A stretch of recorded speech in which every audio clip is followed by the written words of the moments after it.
Okay, now let's take a look at the geopolitical framework. We're going to see that this is a region of a lot of geopolitical tensions. We're just going to try to highlight a few of these tensions and conflicts throughout the region to give a sense of what's going on. We'll look at the Arab Spring rebellions, the sectarian conflicts between the Sunni and Shiite Muslims, the Israeli-Palestinian relations, and the conflict taking place there as well in the Levant. Like we saw in sub-Saharan Africa, Europe has had a lot of influence and oftentimes to the detriment to this region as well. So the colonial legacies actually took place a little bit later in this neck of the woods over here in Southwest Asia and North Africa. During the time of colonization around sub-Saharan Africa, the Ottoman Empire had a lot of control over this territory. This was an Islamic-based empire that had spread very far and incorporated even parts of Europe, such as Portugal and Spain, for instance, and across northern Africa and into Central Asia. After World War I, we see the Ottoman Empire collapsed and Europe starts to make its way into this region as well.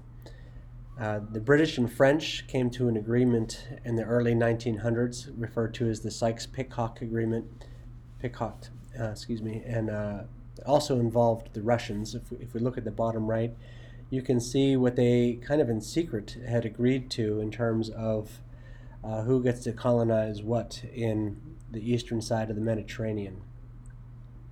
British rule in the darker pink color, and the French rule in the lighter, or in the purple color, and Russian rule in the orange. France established protectorates in the region here in modern-day Syria and Lebanon, and in fact they actually had a lot of influence in protecting to a degree and encouraging government in Lebanon to maintain the Christian religion in that location, while Syria tends to be more Islamic. So the conflicts that have erupted today, to some degree, goes back to this colonial protectorate division of France. The British, meanwhile, worked hard to engineer this Suez Canal to help influence politics, which is where we're talking about here, the Suez.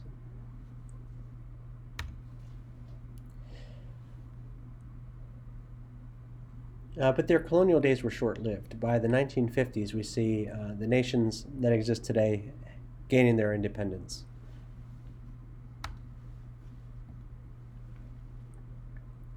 So let's look at some modern geopolitical issues. If we go over to North Africa and Tunisia, around 2011, I believe it was, there was a protest that started in a street, and it led to someone dousing themselves in gasoline and setting themselves on fire in protest against market prices.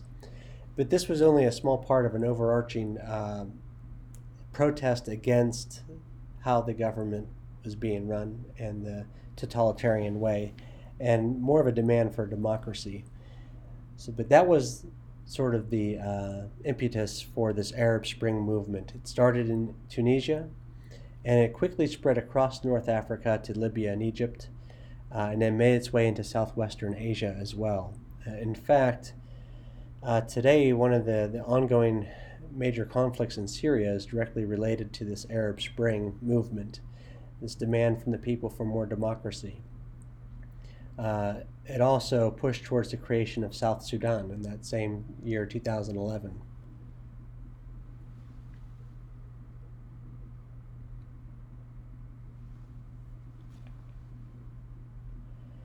Next up, if we want to consider here the what's going on in what's often referred to as the Holy Lands over in the Levant, and the ongoing conflict between Palestinians or Arabs and Israelis who are of Jewish faith. Israel was established by the United Nations after World War II as a homeland for the Jewish people. The problem with this was that Palestinians had already been living there since they had moved in ages before that. So this idea of establishing an Israel out of an area that was currently being resided by Palestinians set in motion the conflict that we are actively seeing today, and that's again since World War II in the 1940s. This is an area of war, occupation, and displacement.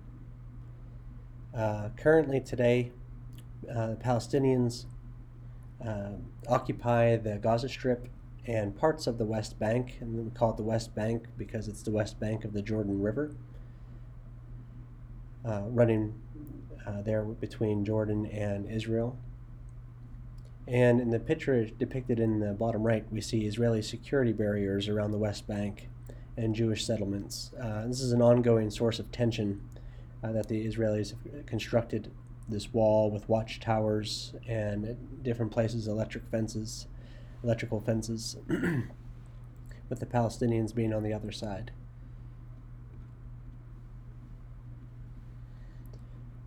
Jerusalem is the holy land and holy city for Judaism, Christianity, and Islam.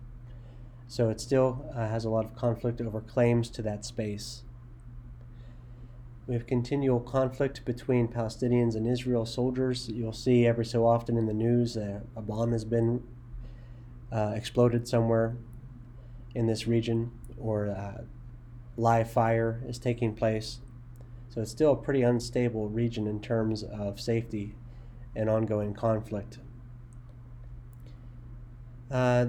Within the Palestinian side, you have two different political groups, the Hamas and the Fatah. And the Hamas have, we're not going to get too deep into it, but the Hamas have been more closely associated with violence than the Fatah, who are in general trying to seek more peaceful agreements.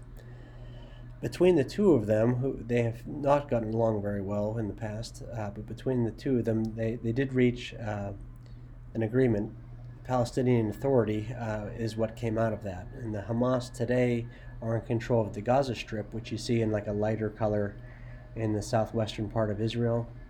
And the blue in the West Bank is under either full or partial control of the Fatah, the Palestinian political party. Actively today, they're still trying to decide in this region whether they should do a two-state or a one-state solution, to either have two states in Israel and the Jewish people, and a Palestine with the Arab people, or should they all try to live in harmony as one state? The majority of folks, from what I've read, have been more in favor of the two-state solution,